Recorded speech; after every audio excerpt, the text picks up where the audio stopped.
Hey, Big Blue Banter listener. Would you like an extra $500? That's a lot of cash. Go to bluewirepods.com/survey and complete the Blue Wire audience survey about you and your podcast listening habits for a chance to win a $500 gift card. This survey will help create a better advertising experience for audiences and, in turn, help this show.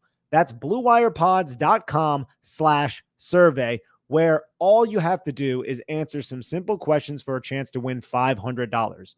Make sure to read the full terms and disclaimer, plus complete the survey for a chance to win. bluewirepods.com/survey. The link is also in the show notes of this episode. Welcome back. It's the Big Blue Banter, New York Giants football podcast. I'm Dan Schneider, joined as always my co-host Nick Flato and reoccurring guest, Shawn Syed. This is one of our favorite guests, as you obviously know. I remember a lot of you have talked to me privately about how much you enjoyed the episode we did a couple years ago when the Giants were actually a relevant, good football team against the Vikings. This is it for the Giants at 2-4. It's a must-win game by all standards. They're down their left tackle, Andrew Thomas. So we're going to talk to Shawn about what this matchup is going to look like with the Philadelphia Eagles, as Shawn has dove into more Philadelphia Eagles film, I guess recently, right, Shawn, over maybe the last year or so. So first of all, Shawn, how are you doing today, my friend? I'm doing well. I'm always excited to be talking to you guys. We've talked about some Giants-Vikings games, the most recent Giants-Vikings game, maybe, not the most competitive kind of matchup when you were starting to look at it, but this one, I think there's a sneaky little bit of matchups that I think the Giants are going to have some sort of advantage in. So I think this will be a fun one to talk through. We would have felt so much better, Shawn, if Andrew Thomas did not just get placed on the IR. And if it wasn't Josh Azudu starting at left tackle, but who knows? There could be development that's happened, right? Like, that's what we're all hoping for at this point. But, Shawn, I want to start by just asking, what's the overall vibe with the Philadelphia Eagles right now? I feel like you guys aren't as highly regarded as you were in just a short time ago. And also, what's going on with your head coach yelling at the fans? Yeah, I'm sure Giants fans are going to love to hear about, oh, woe is us for the Philadelphia Eagles. The vibes they're definitely a little bit down. I think coming into the season, you start to think, all right, well, is this Nick Sirianni kind of like, is this potentially his last year? And it's starting to, it pushes in that direction, kind of just how things have gone, how the kind of collapse happened last year. But there's been, struggles on the offensive side of the ball. Of course, you've had a lot of injuries there with A.J. Brown getting hurt, with Devontae Smith getting hurt. Early in the season, you have Jalen Hurts having some interceptions, I think really kind of hamstrung the offense at different times. But it's still such a talented roster overall. The defense is young. Of course, you have our good friend Vic Fangio there. They're piecing things together. They just have, I think, holes on the roster in different spots, even though they still have kind of high-end talent. And when we talk about the offense, things are just too hard for them at times for a team that is that talented. You bring in Kellen Moore as offensive coordinator, and now we're facing questions of like, whose offense is it? Is it Sirianni's? Is it Moore's? Right. Is it Hurts's? And like, it's just kind of all of them together. So the vibes are really, really weird, even for a team that like at worst, you probably have them at second in the NFC East right now. Even then, you should, I would assume, probably take them over the Commanders just based on kind of the Commanders defense. So a lot of up and down for Philadelphia so far. I want to start actually there, Shawn, with Kellen Moore on the offensive side of the ball. So Kellen Moore's an interesting coach to me. At one point in my life, I thought he was a good coach. I thought he was somebody who gives you an advantage. I watched not enough, but a good amount. I would have liked to watch a little bit more of the Chargers with Kellen Moore last year. I was unbelievably unimpressed with the offense that he ran there and his play calling, especially specifically some situational play calling. Now we go into this year, Kellen Moore starting to build a little bit of a rep as a fake sharp, and I love that term that Nick uses, so I bring it up here. I saw something yesterday, Shawn, that really surprised me. Jalen Hurts throws over the middle of the field. It was like a chart, and it was like all quarterbacks, then Jalen Hurts all the way on the bottom left. So just a few questions. That was something that I wanted to touch on that first because that was something they discussed with Hurts last year. Like, he's not throwing over the middle of the field. It's all right. We'll get a new scheme in. Everything's going to be okay. What have you made so far of what you've seen on tape from Kellen Moore and his scheme, and why does Hurts and the Eagles passing game not use the middle of the field? Yeah, I think when you think of the hire of Kellen Moore initially, he has a lot of schematic things that he does is similar to the past concepts that Nick Sirianni has used, that Jalen Hurts is kind of used to in Philadelphia. So there's that whole part of it. But then at the same time, there's like, Moore does want to use motion. He wants to get you under center. He wants to get to some of that play action, which they're just like not doing at all. And the middle of the field point is really good, where like that's just been a thing for Hurts kind of, his whole career and probably, through college as well. At the same time with that, my issue is like I see it at times where he does throw over the middle of the field. You'll get like one a game where he'll throw it. You'll get one a game where he'll miss it. And the scheme is just not designed to really attack that super valuable middle of the field area. So I would love for them to, maybe you have a scheme that does do that, and then we could really like answer that question fully. Because at this point, like you're kind of grasping at straws a little bit, where it's like, all right, well, we assume maybe that Hurts doesn't like doing it based on the plays that are called or based on the concepts that are being used. But I think overall, like this is Moore's offense. You can go through it, and like the last game against the Browns, you see just like 10 or 12 plays that these are just not things that the Eagles were running last year. At the same time, like you still get a lot of those kind of like boring is, I feel like maybe not a fair word, but it's really simple concepts that we've seen for years from the Eagles that the defense, I'm sure they practice it, and then it stinks when it's like, oh, you practice this one thing and it's exactly what shows up in the game, because the Eagles are, a lot of times running the same things over and over with just like a sprinkle of kind of modern seasoning. Like we think of the touchdown that AJ Brown had against the Browns last week, where it's like, oh, now we're going to motion a guy outside and kind of run a slot fade. So I think it's frustrating, but at the same time, it should have been expected coming in just based on how similar a lot of what Moore did is with what Sirianni has done over the past few years. And then, of course, it's going to be in the context of Jalen Hurts. So you're going to get a bunch of, gun and hopefully a little bit more pistol. But at the same time, the run game is something that I do really like from a schematic perspective so far. It's just the pass game that is just like, oh, man, like we're really not going to attack the middle of the field at all. How much of that is just Hurts, though? Because we go back to the wild card game in 2021. Todd Bowles just was like, all right, throw over the middle of the field, Jalen. And the Buccaneers beat them 30-something to 9. They just beat the crap out of them because Jalen Hurts couldn't really deliver over the middle of the field. Do you agree with that assessment, or do you think there's something that hinders Hurts' ability to attack the middle of the field specifically? This one it's tough for me to keep thinking about because so I do have like a positivity bias where it's easy for me to look at. I could probably pull like 5 plays, which is admittedly not a ton, of like Hurts making a nice kind of read through everything, and you find the receiver in the middle of the field. And there are also a handful of turndowns. There's just not a ton of like conceded or concentrated effort from the offense to attack that middle of the field area. So that is really frustrating. Where it certainly could be Hurts. I just don't do we have enough information? I guess hey, he's played a bunch of years in the league and he's played in college. And if that's been a problem or that's not something he's done over that entire time, at a certain point, you just say, hey, look, this is not a thing for him. And, we can think of some quarterbacks where, Russell Wilson has had success in the past, not being like a huge, hey, we're going to throw over the middle of the field type quarterback. It's just, Hurts puts out in the media and you see him. It's like, no, we want to do this. We want to do this. And again, I have the positivity bias. You see a sprinkle of it and I'm like, wait, I've seen it. I've seen them do it. I've seen him do it. I want to see it more. I want to see it more. So it's certainly some of it is going to fall on him. You can't watch all of his film and be like, all right, well, this is just this can't be him at all. But again, I always will look at the higher level and say, well, they're not really making the effort to do that. If he was turning down some of the outside vertical routes, I'd be like, all right, this is 100% a Hurts thing. Cause they're just constantly calling that. So I'd like to see a little bit more, even though I wouldn't be mad at someone for hey, Hurts does deserve blame here. It's interesting because you bring up the Russell Wilson comp, and I think back to the years where it did work for Russell Wilson, and the offense was just so totally different than what the Eagles are running or what Kyler Murray's running with the Cardinals, another quarterback who struggles to throw over the middle of the field. And it was more just, heavy personnel, get under center, use play action. And I almost wonder if given what I've seen from Hurts, his arm talent, his processing, from my point of view, if that would be a better offense for him. They've never really run him in that kind of offense. It's an under center offense. But speaking of some things that you can do in that type of offense and some things the Eagles can do in the offense they're running right now with Kellen Moore, which I thought you made a great point about, because this is what I've seen from watching their tape, is the run game. The run game has actually looked really, really good this year. And that shouldn't be a surprise to Giants fans. The Eagles run game has really given the Giants problems a lot of the time. Obviously, we can look back a few years ago, the 2022 divisional round game where the Eagles just absolutely destroyed the Giants on the ground with the run game.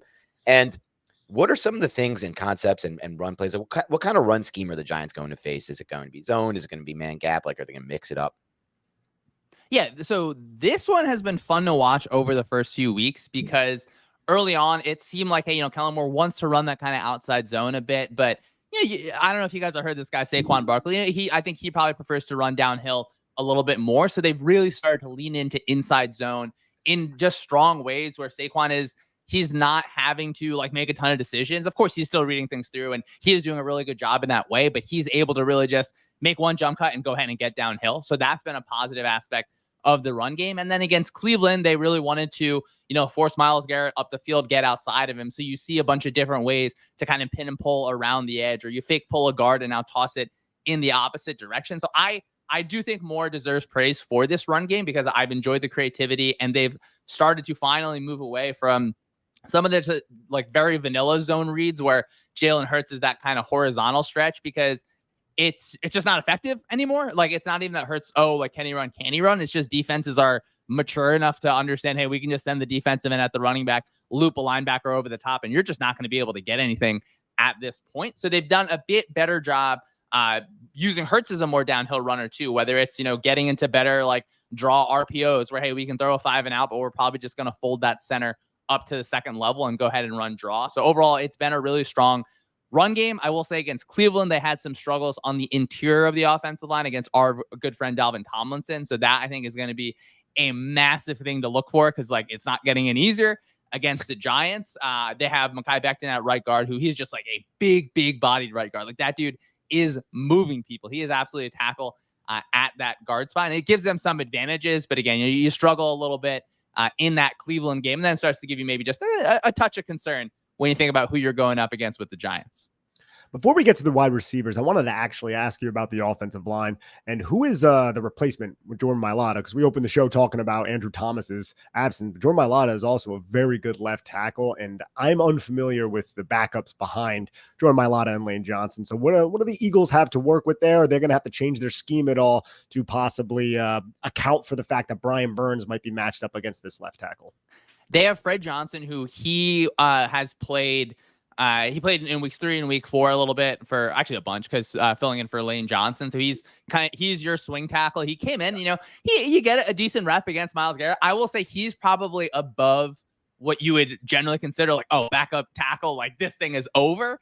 At the same time, you got Brian Burns out there. Like, good luck. It's not the greatest assignment. Of course, the drop off from Mailata is big, but I have some confidence in Fred Johnson that we've seen some good reps from him. You've also seen reps against the Saints where he gets pushed back into Jalen Hurts' lap a little bit. So you're certainly not going to get a Jordan Mailata performance, but you're not going to get like hey, this is like a piece of paper out there performance. So I think you will get some pressure on that side. And Hurts really, I think he prefers to drift off to his right. He's a right-handed quarterback. That makes sense. That's probably a little bit more natural. And it's going to be something to monitor the entire game in this battle of backup left.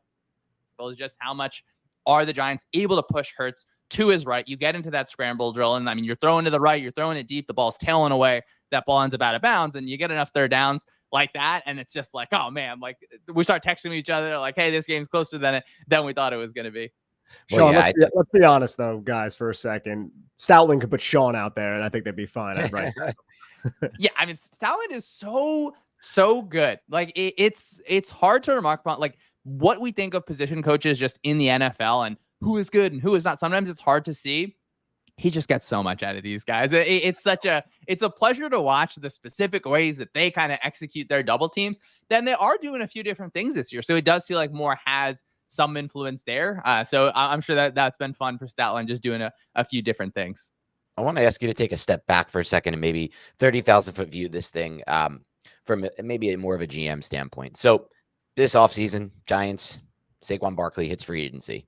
A lot of Giants fans, myself and Nick included, weren't really too interested in re-signing him. Older running back, obviously the charts, the data shows you don't really want to sign these types of players at this age. There's a steep drop off for most running backs at the age of 27. Barkley could easily be an outlier to that. I've watched this year. Barkley's had some really nice runs. Barkley's had some really nice plays for the Eagles. At the same time, the Eagles offense isn't really performing that well. The Eagles offense had a lot of issues at the end of last year. None have seemed to be solved, I don't think, by adding Saquon Barkley to this offense. While at the same time, he's making a lot of big plays and he's playing really good football. So I almost wonder from your standpoint, like, is this the last piece this offense needed? Or like what is missing in this offense right now from a production standpoint? And is that something that we just haven't seen and Saquon Barkley is being that player? Like where are you at with that? Like, is this something that you would have done if you were let's say the GM of the Eagles, is this the last piece you could have added? Yeah, I think they came in probably thinking it was like, hey, this is the last piece, or like, hey, the league is moving towards this direction that the Eagles have kind of pushed in terms of valuing running backs. And it's like, well, this is a special player. You can get him involved in the pass game. Like, I could see the kind of theory behind it. I will say, like, Barkley has outperformed certainly my expectations. So he's been a huge positive for the Eagles. But their problem is it's just not the run game. It is absolutely the drop back pass game. The design of it is, I think, it's just uninspired. Like, it's I don't even care if it's boring or not boring, because like if you're boring and you're working all the time, like it just doesn't matter. Like you're scoring points, but it is so much, hey, we're gonna like power run you, we're gonna try and ground and pound there, and then we're just throwing vertical shots on the outside, which like you can live in that offense. Like I'm not gonna pretend like, hey, that like inside run and throw on the outside deep isn't like something that is fun when it works. Like when AJ Brown is just kind of catching balls over and over, like that is great, but it's just way too hard when you have Devontae Smith, who he is an excellent route runner. AJ Brown is obviously physical at the point of attack, but he in Tennessee was great, yards after the catch, attacking over the middle of the field. And now we're just running him on these kind of like 5-and-ins catch. Like even though he's running an in route, it ends up being kind of a stationary catch and hoping for the best.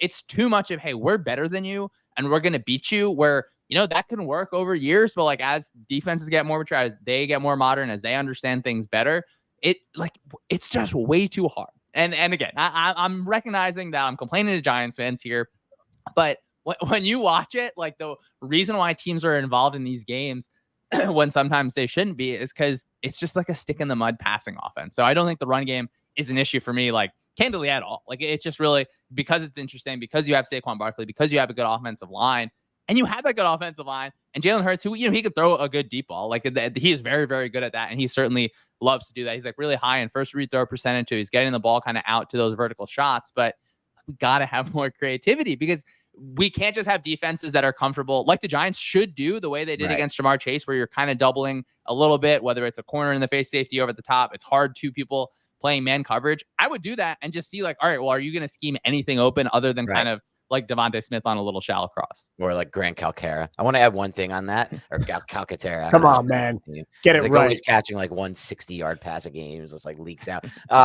One thing I want to add on that, it's really interesting you noted. It's just like easy for me to watch the tape of what you said, AJ Brown at Tennessee, the way they used him on those inbreakers and how he dominated slant routes, and how he dominated when they moved into the slot. And then it's easy for me to think back to how Sark used Devontae Smith at Alabama. That to me is the most disappointing thing, the way the Eagles have used Devontae Smith in the NFL. And it's just like, why can't they use him like that? And to me, from my standpoint, and this is just my opinion, it does revolve back to the quarterback, not the different coordinators that you bring in. I don't know that he can operate that kind of timing, rhythm, passing game at all three levels of the field, in all areas of the field, from an arm talent standpoint, from an anticipatory throwing standpoint. It all does come back to the quarterback. We Giants fans, the ones who know about like how much this means to your passing game. Like, can your quarterback get the ball out on time? Can he put it in the right spots? And can he put some kind of pace to it? But it's interesting because it's just like you look at Devontae Smith is the most frustrating one to me for sure. And I feel like Eagles fans, I'm sure, have been frustrated with the way he's been used as well. He's such a good route runner. Like he's so good. He really can route anyone out. And it is frustrating. Like on some of these separation metrics that measure like all of his routes, not just his catches, he's so low. And I'm watching it. And I'm like, look, this is not because of him. Like it is just not because of the routes that he's running. And now we do get like one kind of, hey, they're going to check against man coverage. He's going to run that drag route. He's going to be able to get yards after the catch. And like when we look at, all right, do we put it squarely on Hurts? Do we put it squarely on the offensive coordinator? Obviously, it has to be part of both, and Hurts is kind of the through line in so many ways, and he's been there for certainly a long time. My problem is, well, why are you bringing in the same, not the same offensive coordinators? Of course, Moore does sprinkle in a lot of different things, but like you're running so many of the same pass concepts. Where that's where it's all right. Well, at some point, I have to look at it and say, well, maybe it is just the quarterback here. So that will be something that maybe that hits me eventually. I still just want to see them bring in someone from like a totally different world. Like if you imagine, like I'm sure Eagles fans are already watching Ben Johnson just rip it up before the Lions, and they're like, oh, if things don't go south, we start watching Lions film, and you see that sort of thing. At the same time, like Kellen Moore loves an under center offense, and like you run it like 3 or 4 times a game, and it looks good. Like you get even the pistol kind of boot out to the right, just throw it to your favorite player, Grant Calcaterra, and you get some yards after the catch in that way. It's frustrating that it is there. And, I'm sure at the end of the season, we're going to get all sorts of things said about, it was this guy, it was this guy, it was this guy. Because if things go south, that's when kind of all that juicy information comes out. I will warn you before we move on about the idea of just getting him in front of a different offense, because we've had that idea for this quarterback for years now, just to give him a new offense, the Judge offense. I mean, the Garrett offense. Now it's the Shermer offense. Now it's the Dable offense. Different concepts, different things. And it's just, in the end, it comes down to one guy, in my opinion. Can he get the ball out on time? Shawn, I wanted to ask you what you said earlier.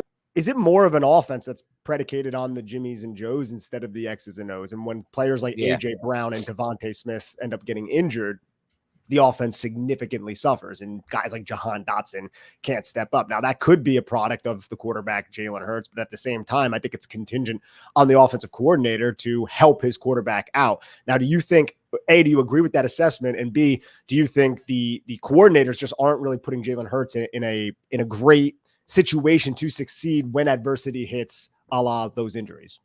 It's 100% hey, we are better than you offense. And I think you can do that on defense at times. Like, I'm not mad when teams are like that on defense, because that's just like a whole entire different attitude and how you approach it. Like, on offense, you have to be, it's not even just like schematic creativity. It's like, can I get guys sprung open in different ways? And they've done like a fine job against man coverage again. I keep mentioning that because I think it's important. Like, all right, well, you got one good check against man coverage that constantly is able to get guys open. But yeah, when those guys go down, it is a huge struggle. And then even when those guys are healthy, if a defense is, like, you have to be able to devote resources to that. So if you're a team that can play a light box against the run game and then double a receiver on the outside, like the Giants did against the Bengals, just when I'm watching that film, I'm like, oh, like, these guys just did this last week. Do it again this week. I think that could be a lot of fun. You're not getting those kind of schemed open throws where you'll get, a shot play that's schemed up a little bit, but it's like, all right, if one, if like Devontae Smith, when he's breaking down the field, if it's not wide open, like, it's just not going to end up as a successful play. And at this point, like, defenses have just seen those types of plays so many times where it's like not hard for a backside safety to kind of just like sit. Hey, we know he's going to break back to us. So I guess it's like, I don't want to say, Hurts isn't being put in like a great position, because he's got like, I mean, guys, how easily would you want to trade like the situation between the Giants and the Eagles, between all the players around that? It's not like, if the scheme, I was like, okay, well, this is good. Then it's like, we can just turn squarely to Hurts again. I do think it's all the kind of pieces involved. It's just too frustrating when I watch like teams like the Vikings, where Justin Jefferson will get open because he is awesome, but also because he is schemed open. And then you use him as a way to kind of draw more people. And then you get Jordan Addison going in the opposite direction. Just not stuff you see from the Eagles. So I sometimes I wish I didn't like watch other teams' tape, because then I'd just be like, oh, look at this offense. We're just going to take our isolations outside. And then it's like, wait, look at all these teams who are doing all these fun things to get their best receivers wide open. Even against the Bengals, like Jamar Chase was doubled for, I think, different parts of the day. You bring Chase in the slot. You bring Chase into the backfield. Like, wasn't the best game for the Bengals? Obviously not. But like, there are just things that you can do. And then at a certain point, it's like, well, who do I blame? Like, I'm just kind of continuously blaming everyone for some of the lack of the Eagles' offensive success. What's up, everybody? It's Jerry Ferrara. I've got a new podcast called Throwbacks with Heisman Trophy winner Matt Leinart, where we will be talking about all things sports, all things pop culture, and all things about our lives. From football locker rooms to Hollywood green rooms, we've got you covered. We're your weekly destination for the games you want to hear about and the stories you won't forget. Listen to Throwbacks on Apple Podcasts or Spotify, with new episodes every Thursday. What's up, big Blue Banter listeners? I love a great deal as much as the next guy, but I'm not going to crawl through a bed of hot coals just to save a few bucks. It has to be easy. No hoops, no BS. So when Mint Mobile said it was easy to get wireless for $15 a month with the purchase of a 3-month plan, I called them on it. Turns out, it really is that easy to get wireless for $15 a month. And all of Mint Mobile's plans come with high-speed data and unlimited talk and text delivered on the nation's largest 5G network. You can use your own phone with any Mint Mobile plan and bring your phone number along with all of your existing contacts. To get this new customer offer and your new 3-month premium wireless plan for just $15 a month, go to mintmobile.com/BBB. That's mintmobile.com/BBB. Cut your wireless bill to $15 a month at mintmobile.com/BBB. $45 upfront payment required, equivalent to $15 a month. New customers on first 3-month plan only. Speed slower above 40 gigabytes on unlimited plan. Additional taxes, fees, and restrictions apply. See Mint Mobile for details. Hey everyone, this episode is brought to you by Manscaped, the global leader in men's lifestyle and grooming. Every man knows the unbeatable feeling of a fresh barbershop shave. Now, what if I told you that you no longer have to wait weeks or even months between appointments to experience it? Introducing Manscaped's newest innovation, the Chairman Pro Electric Foil Shaver, the game-changing tool that brings the luxury of a professional shave right into your home. Whether you're after that daily silky smooth finish or prefer to maintain a rugged 5 o'clock shadow, the Chairman Pro Electric Foil Shaver is your go-to for precision and style every time. Head over to manscaped.com and join the over 11 million men worldwide who trust Manscaped by using code BIGBLUE for 20% off plus free shipping. Get the shave you desire. Be silky smooth and get the Chairman Pro today and experience a shave that is as smooth as you deserve. Get 20% off plus free shipping with the code BIGBLUE at manscaped.com. That's 20% off plus free shipping with the code BIGBLUE at manscaped.com. Hey Giants fans, we've teamed up with Buck Foston to give away exclusive free apparel from hats to premium sweatshirts and hoodies. It's easy to enter. Just follow them on Instagram at _Buck Foston or sign up for their newsletter at buckfoston.com. Next, DM them our 20% discount code BLUE20 on Instagram or through their website's chatbot, and you're entered in the giveaway drawing. You can participate every week and boost your chances by tagging friends and liking posts. 3 winners are picked at random each week. It's simple, free, and a great way to score apparel from Buck Foston. You must reside in the United States to enter. Terms and conditions apply. All right, let's flip it over then. Let's talk a little bit about the defensive side of the ball. This is where, the fun kind of ends for the Giants, I would say. I think the Giants will have some fun on the defense side of the ball. On offense, who knows at this point? Now, Malik Neighbors is possible to return, not confirmed yet. Hopeful the Giants are. I think it will change the entire offense for the Giants and give them a little bit of life and hope. But last week was a rough week for the Giants on offense. I'm a little bit worried about what the Bengals put on tape and if the Eagles and Vic Fangio can kind of work off of that and use that. So from what I saw on tape, Shawn, the Bengals, and I'm not sure, did you watch the Giants offense versus the Bengals defense as well? I did, yeah. Actually, I do a weekly Bengals radio hit, so it's a fun crossover where nice. Just watch all this Bengals Giants film too. Nice. So I think from what Nick and I saw and what we talked about a lot on our podcast earlier this week, it was a very aggressive game plan from Lou Anarumo, right? Not playing their safeties, not playing their second and third level defenders at a lot of depth, tacking down on all run gaps and sitting on all routes. This was pretty much the Eagles' game plan in the 2022 divisional round against the Giants and Daniel Jones, and it totally shut them down. What have you seen from Fangio this year, and is this something that the Eagles can use again on the Giants? Because, yes, if Neighbors is on the field, that might be a little bit more difficult, but at the same time, you need to be able to complete the throws downfield and get them somewhat on target for a defense to respect it, no matter who is at wide receiver, I feel like.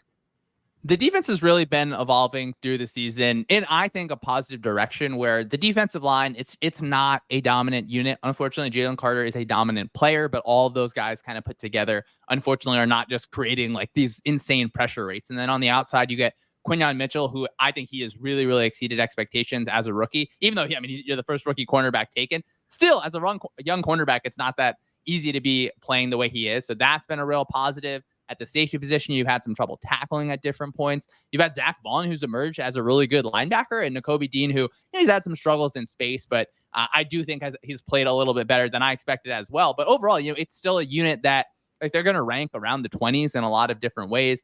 Rookie Cooper DeJean, he started his first game last week. He gives them a lot of versatility as a physical nickel. I think is a thumper in the run game.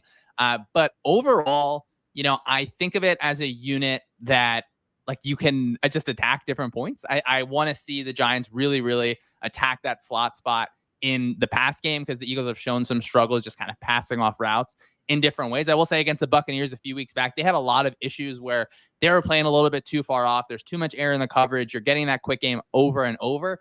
But in their last game against the Browns, you see much more tight man coverage. So I'm kind of glad that we see that from the Eagles, that they should, and I would assume they will translate that over to the Giants as long as, I'm assuming that Malik Neighbors plays just because I it's obviously more fun for me. Obviously, I hope that he stays healthy and that everything is okay there. That should change the game plan a little bit where if I'm Vic Fangio loves being able to X out a number one receiver where you don't have like number two, number three threats that you're just like dying over. So I do think that's a situation where if Neighbors plays, you're going to get two sets of eyes kind of devoted to you in different ways. But I would assume that based on what they did last week, they're taking some of that area of the coverage. You're playing a little bit more press man coverage. You're getting a little bit more fancy in some of your blitz looks. I think that's going to go ahead and port over to the Giants game as well.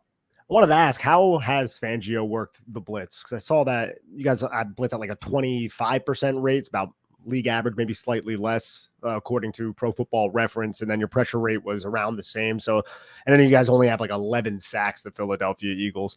I'm hoping you guys run a little bit more man coverage because Daniel Jones typically does a much better job against man coverage. And I think Brian Dable also does a really good job scheming plays against man. So to circle back though, how has Fangio dialed up the blitz and got pressure on the quarterback?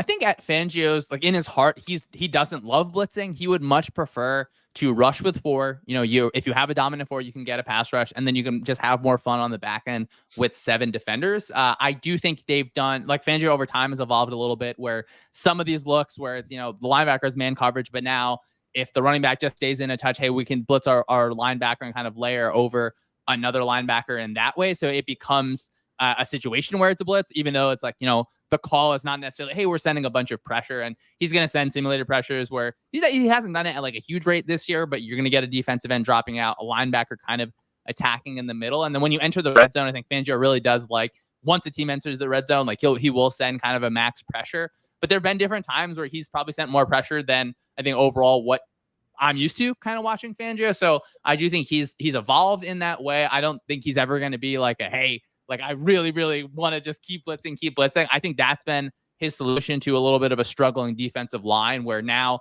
if you get into 3rd and long situations, I think you always feel good about the defense, I assume, about the defense in those types of situations, but they've been able to get a little bit better on some of their stunts and using like a 5-man rush where it's like, do we count that as a blitz? I don't know. Like we're not sending anyone that you wouldn't expect to be coming, but like Bryce Huff, he certainly, when he came over from the Jets, it's a situation that's been a little bit tough where he's being asked to play a different technique. He's going to be standing up on the outside more. He's playing just more downs. He's not just like hey, like pin your ears back and go rush. But I think he improved a little bit against the Browns and hopefully can kind of continue that going forward.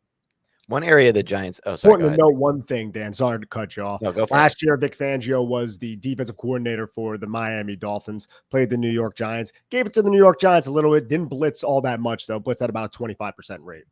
Yeah, and that game, obviously, I think Giants fans remember as very well because it was the game, I believe, where Daniel Jones got his neck injury in that game. Nick, was that one? Yes. Correct. Yeah, and that was that was one of the worst offensive line performances I think of the year. Good point by you, Nick. Considering they didn't throw a pick six like at the 5-yard line, and Bobby Okereke. Well, I think Pinnock took it all the way back. Okereke tipped it. Then Okereke also had a pick in that game. Tua wasn't really great. And they still lost like 42-6 or some stupid. Oh yeah, they got their ass kicked. Yeah. Yeah, I don't think anyone could block that day for Jones. Speaking of cracks on the Giants offensive line, we finally started to see some leak through this past week against the Bengals. Interior Giants offensive line probably had its worst game of the season. That definitely had its worst game of the season against the Bengals. Now we're adding another factor into the mix. Josh Azudu, a former guard, I guess they're converting to tackle at this point, will be starting at left tackle for the Giants. That just makes it a little bit more difficult for Runyon at left guard. Jalen Carter, talk a little bit about what he's put on tape this year. And is this going to be likely I think this is going to be the most difficult matchup for the Giants interior offensive line from that standpoint. Can he take over games at this point? Like we see Dexter Lawrence just simply take over games. Is that the type of player the Giants are about to face in this game? Certainly, I think over time, like Giants fans are just going to hate seeing Jalen Carter because I think he's going to continue to become that. Now, I don't want to Dexter Lawrence is really one of one in so many ways, but Carter is awesome. Like he is a game wrecker. He's shown that ability. He's done that. He's throwing guards out of the club. Like he is really, really strong. He's really, really physical. He's really, really fast. So he can kind of combine all of that. And like against the Browns, they use him on a stunt where he kind of is just like a little bit of a pick guy in that situation. He's just moving someone, but he's so good and so strong that he gets through that and ends up being the guy that is really able to create pressure. So a situation for the Giants that Carter is circled, I assume the entire game where I have to guess, center is going to be kind of sliding to him in different ways. I wouldn't have to do like a Carter Dexter Lawrence combo. Like Carter got against the Falcons right guard. They obviously have a really good right guard over there. The Falcons got the best of him at a few different times where it feels like Dexter Lawrence just like never loses. So this is going to be a fun one to watch the film back. And I feel like our eyes are just going to go back to the defensive line all the time. And outside of Carter, like you hope if you're an Eagles fan that this is like a get right game a little bit from that defensive line overall. You just go against the Browns offensive line where they had some injuries and you're able to take advantage in some certain situations. I mean, the Giants are bringing in a backup left tackle, like with a quarterback who historically has had a pretty high, pressure to sack rate, like Josh Sweat, Bryce Huff, let's go ahead and get after it. Like it's got to be a situation where you're able to affect things where against Tampa Bay, you couldn't create any pressure because the ball was getting out so quick. Now you kind of fix that in the Cleveland game. Like this, it has to be a game where at the end we're looking at it and saying, oh man, this Eagles defensive line, like are they back? Are they back as a situation as the Eagles look forward to the rest of the season?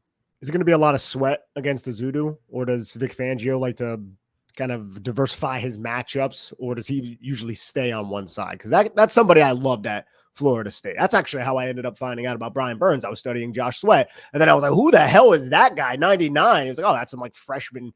I was like, holy shit, that guy's freaking amazing. And now he's a New York Giant. But anyways, is it going to be a lot of Josh Sweat on Josh Zudu? Yeah, I'm certainly assuming that's going to be a lot of Josh Sweat. Like they do rotate a bunch on the defensive line. Maybe you'll see Lykoff kind of moved over on that spot, but I would assume that the most frequent matchup is going to be Sweat there. And, do Giants fans want to see the Sweat celebration? Probably not. We haven't seen that a ton this year from the Eagles. So I don't know. Like I think back to last year for the Eagles where they were kind of struggling and there was like a get right game and it was the Commanders and then it was the Seahawks, it was the Commanders again, and the defense just never got right. So that was a really, really frustrating memory that I feel like I hate now. Like, oh, it's a get right game. I mean, it's a freaking NFL. Like these teams are so good. Like if you were just a little bit off your game, like you're going to get hammered. So it feels like a defense overall that I think by season's end, like they're certainly going to look better than they did at the start of the season, but still like it just feels like kind of a league average unit at this point at best based on, outside of Carter, like how much defensive pass rush are you really getting? Yeah, it's interesting because I don't think, last year when the Giants lost Andrew Thomas, it basically derailed their entire offensive line. I don't think that's going to be the same scenario this year. They have too many improvements across the rest of the line and a better coach there. And that's hard to debate. I mean, Nick and I never really like to go too deep into the offensive line coach because we're not really certain. But it seems to be, a favorite fan narrative, like a new all-line coach comes in, they're doing well. It's all on the coach. And when they were doing poorly, but it's like, what about Washington? It seems like Bobby Johnson's doing a pretty decent job there somehow with no talent to work with. So I always find that interesting. But with that said, despite the fact that I don't think this offensive line is going to collapse, they're not in a great position without Andrew Thomas. I think we know that. The biggest thing for me is they just relied so much schematically on being able to leave him on an island, and that changes everything they can do. They're going to have to compensate so much by not being able to leave Josh Zudo on an island, or they could try to leave him on an island, and that is almost not what nightmares are made of, thinking about him trying to pass protect on an island there at left tackle. But against the Browns last week, like you talk about this defense, I agree. It hasn't really lived up. I don't want to say the hype for the Eagles defense, but it hasn't been elite as it has been at times in the past when they've won a lot of games. But it was elite against Deshaun Watson and the Browns, right? And they played an excellent performance. What did they do on tape? Because that's what I would think, if you're the Eagles, you're looking at it like Daniel Jones really struggled, doesn't really, just came off a game where he averaged 2.2 air yards, doesn't really throw downfield, doesn't threaten us at any level but the short passing game, just wants to get it out quick, can't locate down the field. Just basically the same as Deshaun Watson almost in that regard. So what did they use against the Browns, and can they kind of use that again against the Giants? I thought the biggest thing was just being confident in your man coverage on the outside, where if you feel like, hey, these receivers are not really going to threaten us a ton, it just gives you a lot of flexibility, I think, in different ways, where now our linebackers are adding onto the pass rush and we have to worry a little bit less about different players. I do think, like I mentioned, adding Cooper DeJean in the slot is a really just interesting spot because it gives you the ability to, now they'll send blitzes off the slot where DeJean, it runs free more than once at Deshaun Watson and almost gets a sack once. I think he's like credited for a sack at a different time. So I think the flexibility there is something that you can hopefully use against the Giants, where it's like, all right, well, hey, you got a new left tackle in, is he played at a different spot? We can send a nickel around the outside. Let's see, is he, or is the whole entire offensive line going to move out? And I thought they used a bunch of stunts, a little bit in the run game and in the pass game as well. And they had a good job, even just like simple twists on the inside between the two defensive tackles, where you should find different ways to test the Giants offensive line. Because if we're in like the second and third quarter and we haven't seen an Eagles pressure yet, Like that is just a massive, massive issue. So I do think that is some of the things that they used against Cleveland. You tie that with your man coverage where, as long as it's not Malik Neighbors, I guess, I think you probably feel decent. Even though, Darius Slay got injured, I'm not sure what his kind of status will be if you have to kind of drop to your second, your third, your fourth kind of cornerback. But Quinyon Mitchell, I think, will just be a star in this league based on kind of what we've seen early. I would love to see some Mitchell versus Neighbors reps just for the fun of it. I don't know how much Fangio will just let that kind of happen as a one-on-one, but you take some of those lessons from Cleveland where you're stunting up front a little bit. You're sending that nickel off the edge. Let's go ahead and just, test the heck out of the Giants offensive line. One question about the Eagles run defense. You guys the Eagles rank top 10 right now in stopping the run per yardage. Tyrone Tracy Jr. last 2 games has made an impression on the New York Giants fan base. It's safe to say, and it seems like Devin Singletary could be back, although I don't know if that is confirmed yet. So I just wanted to ask, how has Vic Fangio fit the run? Is there a lot of middle of the field open type of looks? I know Vic Fangio likes to run a lot of those split field 2-read coverages. So can you just talk about the run fitting aspect of the Eagles defense? The run defense has been a struggle. I think outside of yardage by some of those like advanced metrics, they're not a good unit against the run. I think they had struggles early on, just like basic, you're in your nickel, your team's going to run zone weak. That was a really, really big issue where they were getting pushed around. The offensive line was able to climb to the second level. I do think the numbers cleaned up a little bit against the Saints where they were able to play really, really heavy. My concern for the Eagles overall is just when a team is going to be an 11 personnel, you're going to match it with nickel, and how are you able to kind of close that weak side B gap that is going to be open? They've tried, a few different things. You've gotten a little bit better play from your defensive linemen. You've moved the defensive lineman around a little bit. Again, I mentioned DeJean where he is a rookie and all right, is this player changing the whole entire shape of the defense? Maybe not, but he's someone that you feel more comfortable if he gets kind of motioned into the box where he can play like a linebacker, where at times it has felt like they've, you motion, are you rotate a safety down? You're going to close the middle of the field because you want to kind of play a little bit heavier just in terms of numbers in the box after the snap, but guys just aren't able to make tackles. So, I think it's improved. It's still something that I'm monitoring constantly just because of how easy some guards are able to get up to linebackers. I think over the last few games, they have cleaned it up. So you're hoping that it pushes in the right direction, but I mean, you got to test it. Certainly out of 11 personnel against those nickel looks, if you can get a little bit, you're condensing a touch. Giants don't do that a ton or as much as maybe a team like the 49ers do, but you can get into situations where I think you can push the defensive line around just a little bit, especially when Carter's usually playing that 3 tech. He's not going to play that kind of they'll play it as a 2-eye kind of inside shoulder of the guard. So a situation where the Giants could have a little bit of a positive matchup, even though I think the Eagles have been cleaning it up just a bit. The chess match there is something that interests us because last week against the Bengals, the Giants ran a lot of 11 personnel. It was 77%, which is far more than what they've run on the season. I think on the season, it's 66%, and that's with the 77% involved. At the same time, though, I look at Josh Azudu, and I'm like, is there going to be more 12? Is there going to be more Daniel Bellinger, more Chris Manhertz, more Theo Johnson out there? Because we've seen the Giants do that. So I think that push and pull between the Eagles and the Giants, that chess match between the coordinators should be something to monitor the entire game. And I'm not really certain exactly the approach that Brian Daboll is going to take. It's going to be very interesting. Yeah, go ahead, Shawn. Yeah, I just think that you obviously have to put your offense all right, well, these are our players. We want to ease things on our left tackle, but you also have to test the defense's weak point. So I agree with you. It is really kind of just a fun back and forth. And I guess you see a bunch of Daniel Jones in the run game against the Bengals. I would really love to see just a ton of that because that just makes things so much more difficult for everyone on the defense. So if you get into some of those looks, I think you can find success where you do obviously have to kind of work around Jalen Carter in a few different ways, but there's just too many times where, a defensive end gets hooked inside, you can get around the outside for the Eagles. You're going to be able to do that, I think, as the Giants. And of course, you're hoping that you're able to be consistent with that through the game. You're not falling behind super early and kind of having issues that way.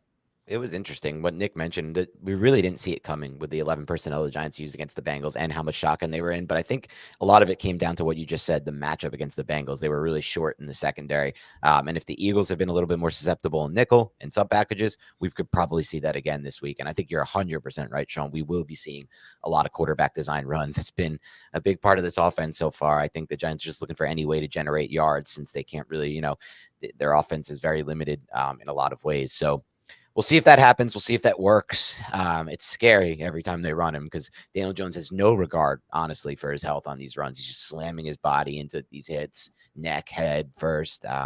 Really doesn't look to protect himself at all on these runs. And the reason that's scary, I think, for Giants fans is that he has a $25 million injury guarantee for 2025. So if he, has a season-ending injury, can't pass a March physical, they're really stuck with $50 million against the cap, plundered into that. So it's almost like, wow, we have no chance in 2024. Well, we also then almost have no chance in 2025. So it's really interesting to track the rest of the season. I don't think that's making any impact on the Giants' decisions, though. They want to win games, right? Brian Daboll wants to win football games. He has to keep his job. And in this, it seems to me, and this is we're going to lead to predictions right now, seems to me, I'll start us off, like it's going to be a lot like the Bengals game in the sense that the Giants are going to try to run a lot of quarterback design runs. They're going to try to, I think Nick's right, bring some heavier personnel in, really shorten this game, run the football, short passes, maybe take a couple shots to neighbors when they're available, if they have time for them. And we'll see if they could locate them this week with the ball placement.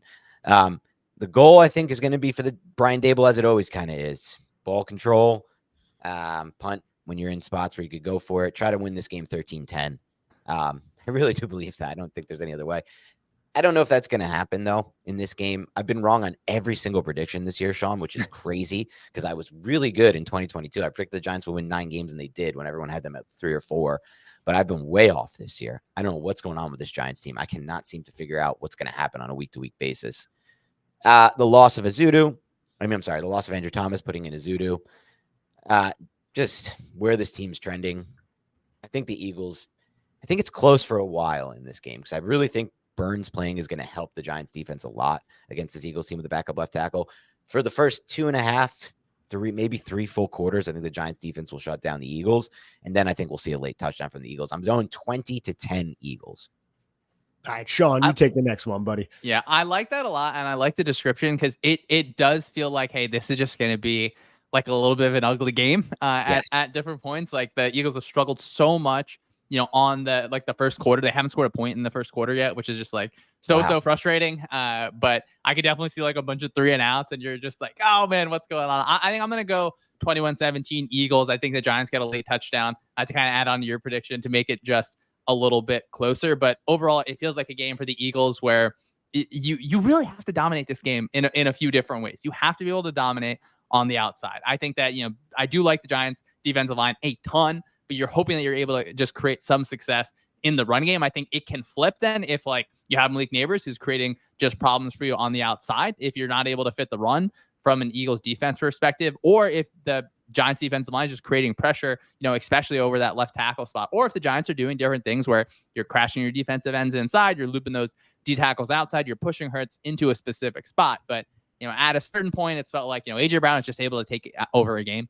And like, it doesn't matter who in the NFL is covering him. He's going to be able to break a tackle and go long. So I feel like it'll be uneven or like an even game for a while that we're like, what's going to happen? And then, the Eagles make a push. The Giants kind of close that gap at the end. But overall, it feels like a game that might go under overall. Yeah, so I hope it's that competitive, and I can see it being that competitive because the Giants defense, I feel like, can hold the Eagles offense somewhat in check. But I do have the Eagles winning this football game 24-13.